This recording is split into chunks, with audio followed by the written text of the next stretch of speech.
Breakthrough with MediaU, where we do accelerated career mentoring for you to break in, break through, break ahead, break forward with everything that you do. And today we have an amazing guest. Brianna Ancel is the president of Clear Talent Agency. She has been in the talent representation business for 20 years. She's the author of a fabulous book for actors and others about how do you work with your agent. And I just got to read the title because the title is so fantastic. 10 top 10s from a 10 percenter, over 100 essential acting career tips from a Hollywood agent, which is a great book. And I urge you all to go out and get it immediately. And Brianna, it is such a great pleasure to welcome you here to Breakthrough. Thank you so much, Adam. It's an honor to be asked to be here. It's great. So, Brianna, you actually started as a performer yourself, didn't you? I did. I was a dancer for many years, many, many years, started at a young age. And that was really my performing outlet. I did a little bit of musical theater and other types of performance, but primarily dance, and did that into my early 20s. So you are able to see this from both sides. You're able to see it as the performer side and as the talent representative side. And today, really, let's talk about some mentoring tips for the people that you represent, the actors and performers that you represent. But just to give it some context, um, over the course of your career, how many artists do you think you've represented? Oh my gosh, hundreds, hundreds. When I started out in the business and in the agency side of the business, I was first starting to work with dancers because that was my background. And in the dance world, it's much more of a volume business because when a producer is hiring dancers, they're usually hiring a group of dancers. So your roster needs to reflect those needs. So we would have a lot of dancers to choose from. And when I shifted and I started representing actors more, that number definitely shrunk because it's it's a lot different of a process. So that narrowed down, but still, I think over the course of my career, between early days of working with dancers and actors throughout the years, it's been hundreds of talented people I've had the honor of working with. So, from the hundreds of people, particularly the hundreds of actors that you have worked with and continue to work with, what's the first big mentoring tip that you would give people who are seeking to pursue and advance their acting career? I think one of the biggest traps that I see actors fall into is starting to compare themselves to other actors, which is a very easy thing to do. This is a career where there's not a linear path. And so you kind of look to your community and your peers and you see what they're doing and you think that's what I should be doing. If I'm not accelerating at the same speed as they are, then I'm doing something wrong. Why are they getting this audition? Why am I not getting this audition? And I see a lot of actors get really wound up with that mentality when what you really need to do is focus on your path and your path alone. I think it's important to have a great community where you're learning from each other and what other people are doing, but to not feel like if you're not moving as quickly, that you're a failure or you're not as good or your representation isn't as good. There's a variety of variables that are involved in this business. And I think it's more important to focus on what you're really doing for you, who you are as an actor, and don't feel like there's only one journey. There are actors that have peaked in their 50s and there are actors that have peaked in their 20s and then that's it. So there are a million different directions that an actor's career can take. And I think it's also important to not have goals, have dreams, have goals, have a vision for what you want your career to look like, but don't get so stuck on that you're not open to other things that come in, because opportunities can come indirectly from so many different areas, and you never know when something's going to come along and take your career in a different direction that you never saw before. There are so many big things that you just said in that one tip. First, the first is that what you just said about don't compare yourself to others, it doesn't just hold true for actors, right? It's true for producers and writers and also lawyers and accountants and construction workers and cabinet makers and software engineers. We go crazy if we compare ourselves to others. Uh, Hmm. and just focusing on your own path. And the other thing that you said that's so important, so also been so true in my career, is be ready to pivot and be ready to say yes to something that you didn't expect to come along the door you didn't expect to open, because Hmm. there it is. And I've Hmm. had extraordinary opportunities in my career just because I answered an email that I wasn't expecting, or responded to a text message. Absolutely. My career is direct evidence of that. When I was a performer, I I kind of had decided I didn't think that I wanted to do the audition thing and be that kind of a commercial dancer and take that route, but I also didn't know what I wanted to do. And I was fortunate because I had met an agent through a talent competition that I was working for, and it presented itself to me. I'd Mm. never thought about this path, and it presented itself to me, and I said, "Oh my gosh, that sounds so interesting. That really can maybe marry some of the things that I already love. Let's see how that goes." And that was something that absolutely came along without any foresight or big dream goal, and here I am today. Fantastic. So let's go move to another mentoring tip, maybe around uh, keeping yourself keeping your muscles flexed and Mhm. intoned as an Mhm. actor in Mhm. training. What kind of mentoring would you give people around the training, the need for training, the no need for training? What do you recommend? Oh gosh, I think it's so important to I mean, it's so interesting you said, this thing about pivoting also relates to construction workers and lawyers and stuff. So much of what we talk about are also just general life lessons, right? Like always be growing, improving yourself, working towards how you can add value to what your career is or what your career can be. And as actors, I think that definitely holds true. I'm always encouraging people to pick up another skill, go learn something you haven't learned before. If you've always wanted to sing and you think you have potential, but you've never taken classes, go do it. That can be a huge asset to your acting career or anything like that. Stunt training, learn to be comfortable in a teleprompter. Maybe that's something that you're interested in doing at some point in terms of hosting. Like there is a plethora of added skills that any actor can add to their tool belt.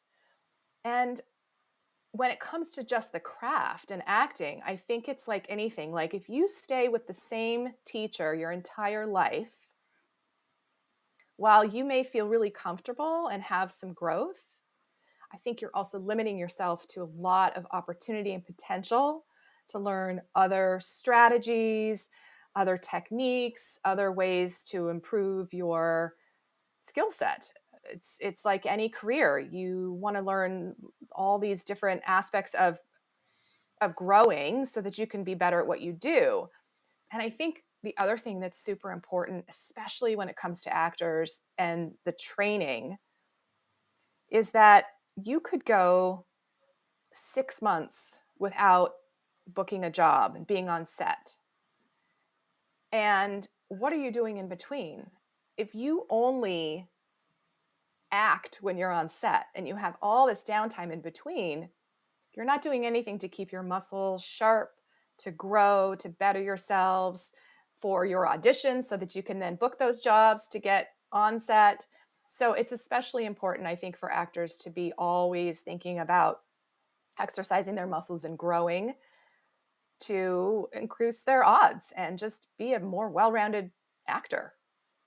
So important because there is this period between jobs, and if and you gotta stay fresh and you gotta stay current, but also between jobs. Um, Maybe as another mentoring tip, what can actors be doing to keep their network growing? Gosh, I mean, I think networking is one of those things that is so crucial in this business in particular, but again, in general, having a community and connections and networking is helpful in any career.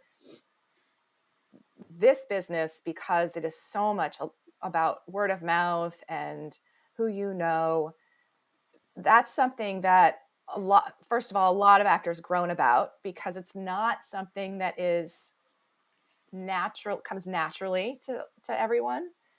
I'm included. Like, I'm an introvert by nature, so I really have to train myself more to be an extrovert when it comes to my networking and my connections. So I always tell actors, like, learn to love networking, however you need to frame it for yourself. Recently, I've been doing a lot of thinking about community and who's your community around you. And especially as we seem to move further and further out of the pandemic lockdown in the state we all were in 2020 and into 2021. And it's really looking at how can I now open up my community and my network more in a safe way. And also how that is really important to one's mental health and happiness, is just to be in person with other people and connect with others.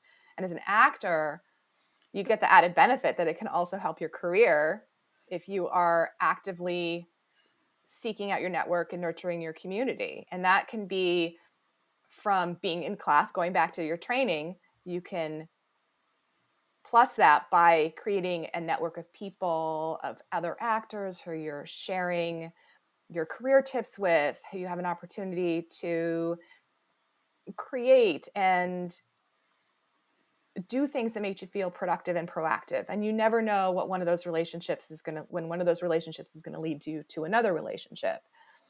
I also think it's important to just be really aware of who are a lot of the players in this business by reading the trades and seeing what's going on and jumping on community social media groups and being as engaged as you can with those communities, I think is really, really important. And going to events, of course, going to events and meeting other people. I think the very important tip that I will say about networking and building new relationships is you want to keep it as genuine as possible. As someone who's an agent, and a lot of actors maybe don't have an agent, they're looking for an agent or they want to switch. So for me, I tend to get a lot of people, if I meet them at a party and there's a lot of actors, I'll sometimes get people starting to pitch themselves to me, which I get it. It's natural. You want to take advantage of the moment.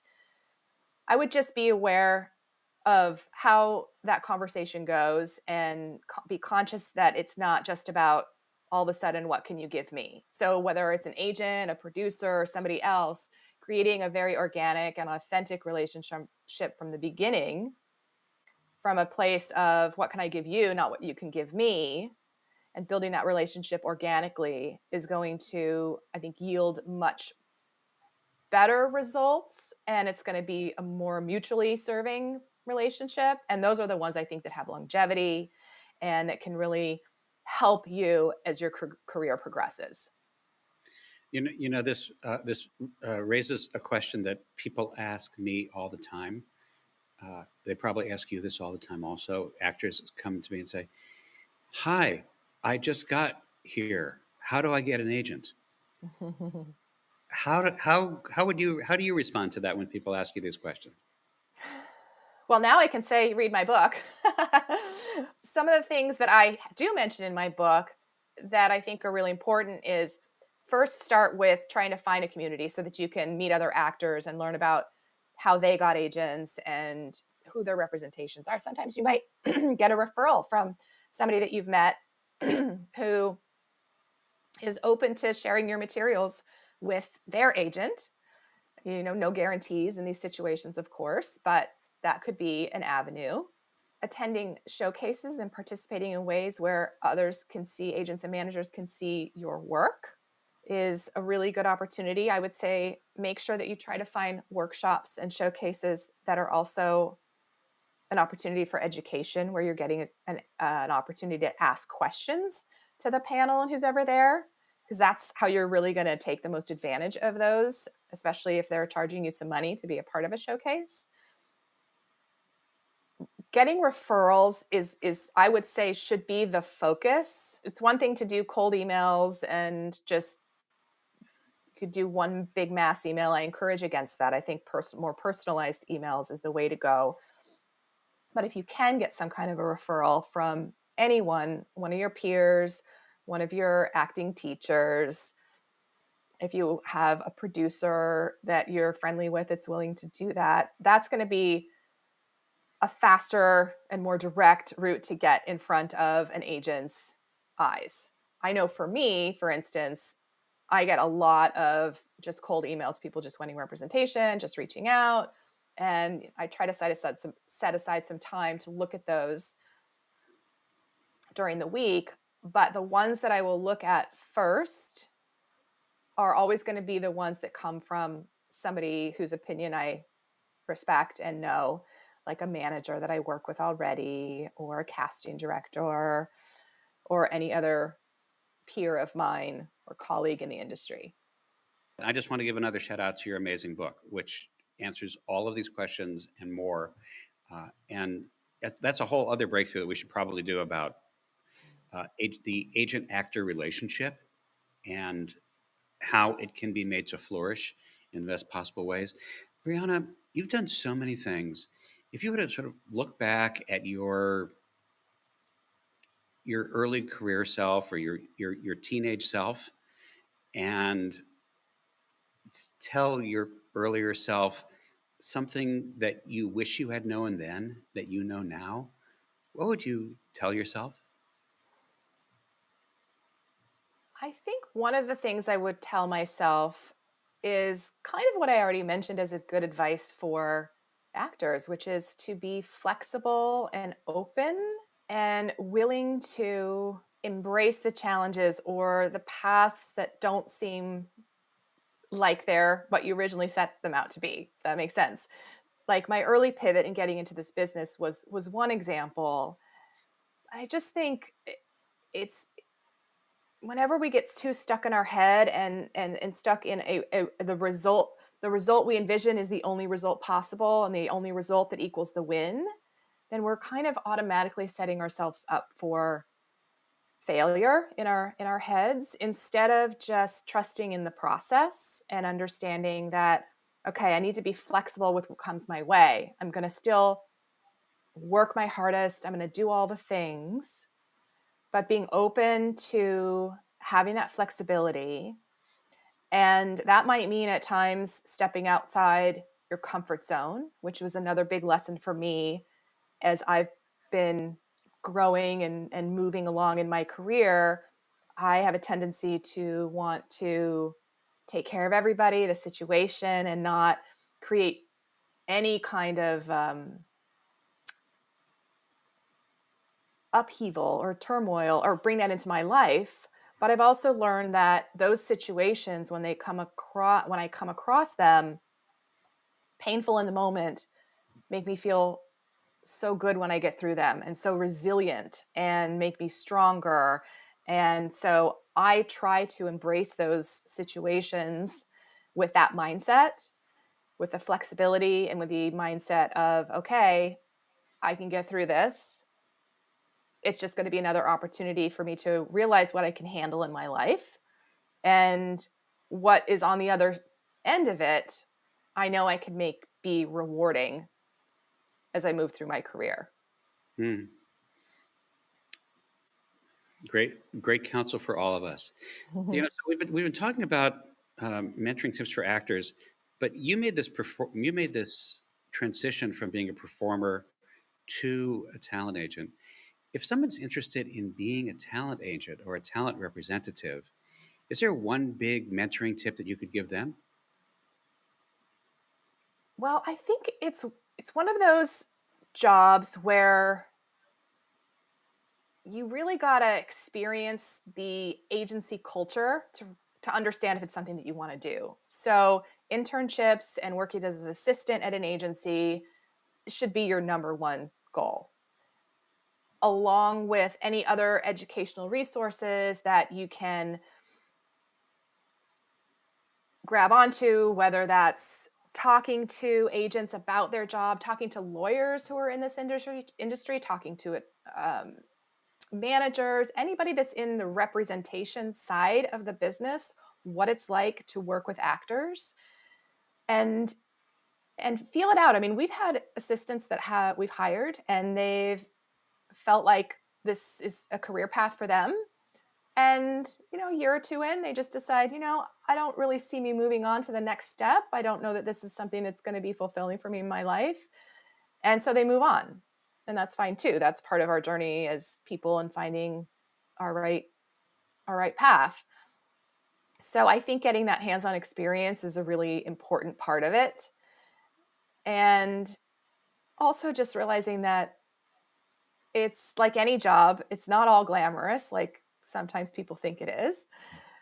There are a lot of fun things, absolutely, about being an agent and events to go to and being part of seeing an actor's career flourish and thrive and know that you had a big hand in that. That's very gratifying. But it's also a business, it's also rejection, it's all those other things. So I I think again, assisting, interning, and starting to get a real hands-on feel for what it's like would be, I think, the perfect first step. Okay, thank you so much. Brianna, thank you so much for being here with us today. MediaU community members, thank you for joining us. Remember, this is free and only for MediaU community members. So please share with your friends, bring them into our community so we can do more and more of these. Brianna, thank you so much. Thank you so much.